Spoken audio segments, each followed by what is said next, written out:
करौली में एक राजवंश था, वो राजवंश था जादौन। कौन सा राजवंश था? करौली के जादौन राजवंश की कुल। ऐसा कहते हैं कि भगवान कृष्ण के पापा का नाम क्या था?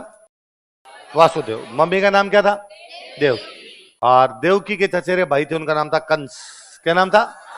और कंस को यह श्राप था कि देवकी की 8वीं संतान जो है वो कंस को मार। उसने कहा 8वीं बड़ी होके मारेगी, मैं एक को जिंदा ही नहीं रहने दूंगा, बस होते ही मार दूंगा। और उसने अपने बहन के घर के बाहर पहरा बिठाया कि जैसे बच्चा हो मेरे को बता देना आके। पता चला कि साहब देवकी की बेटी हुई है। कंस गया, उसने बेटी को हाथ में लिया, जमीन पे पटक के मारा। ऐसे लगातार 6 बेटियां मारी उसने। कितनी बेटियां मारी? 7वीं बेटी हुई। 7वीं बेटी को जब वो मारने लगा, उसने पकड़ के जमीन पे पटकना चाहा, इतने वो बच्ची उसके हाथ से निकली, आसमान में चली गई। कहते हैं बिजली बन गई थी। क्या बन गई? कहते हैं आसमान में जो बरसात के टाइम बिजली चमकती है, वो भगवान कृष्ण की वो 7वीं बहन है। देवकी की वो 7वीं बेटी है, जो कंस के हाथों से निकल के ऊपर चली गई। और जाते जाते उसने कहा था कि मैं कंस के वंश को समाप्त कर दूंगी। किसको समाप्त कर दूंगी? भगवान जाने क्या कनेक्शन है, पर आज भी गांव में जब बिजली चमकती है, कांसे के बर्तन अंदर रख देते हैं।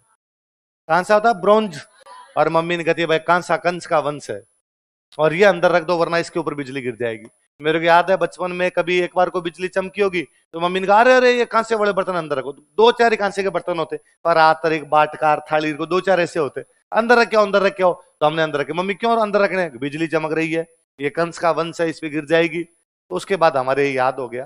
फिर तो हम कहीं दूर खेल रहे होते और बिजली चमकती, पहले भाग के घर आते कि यदि कंस का वंश घर के बाहर पड़ा है ये ऐसा घर बर्बाद हो जाएगा अपना। आज कहते हैं वो जो ऊपर गई थी, बिजली गई थी, वो ये केला माता है। वो कौन है? तो भगवान कृष्ण की बहन माना जाता है। क्या माना जाता है इनको? देखो, इन्हें भगवान श्री कृष्ण की बहन माना जाता है। She is considered as sister of lord Krishna.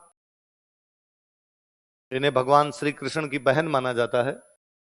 She is considered as sister of lord Krishna. इन्हें भगवान श्री कृष्ण की बहन माना जाता है। She is considered as sister of lord Krishna. इनके जो भक्त होते हैं उनको बोलते हैं लांगुरिया। क्या बोलते हैं? देखो, इनके भक्तों को लांगुरिया कहा जाता है। हर disciples are called as Languriya. इनके भक्तों को लांगुरिया कहा जाता है। हर disciples are called as Languriya. इनके भक्तों को क्या कहा जाता है? लांगुरिया कहा जाता है। वो जो गीत गाते हैं उन गीतों को भी बोलने के लांगुरिया गीत। लिख लो, इनके द्वारा लांगुरिया गीत गाए जाते हैं। दे सिंग लांगुरिया सॉन्ग्स। इनके किनके? भक्तों द्वारा। इनके द्वारा लांगुरिया गीत गाए जाते हैं। दे सिंग लांगुरिया सॉन्ग्स।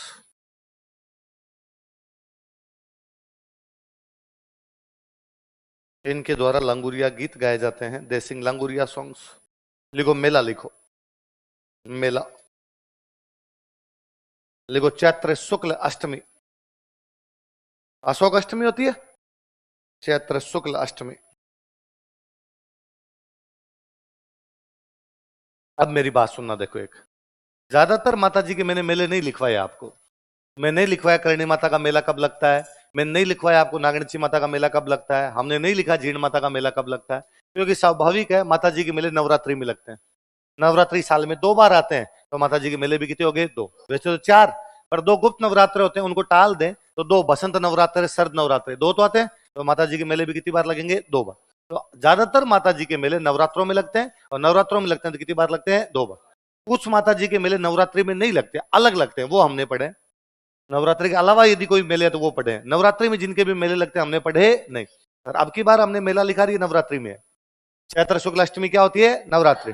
इसका मतलब यह है इन माता जी का मेला आश्विन वाले नवरात्रों में नहीं बढ़ता, केवल किसमें बढ़ता है?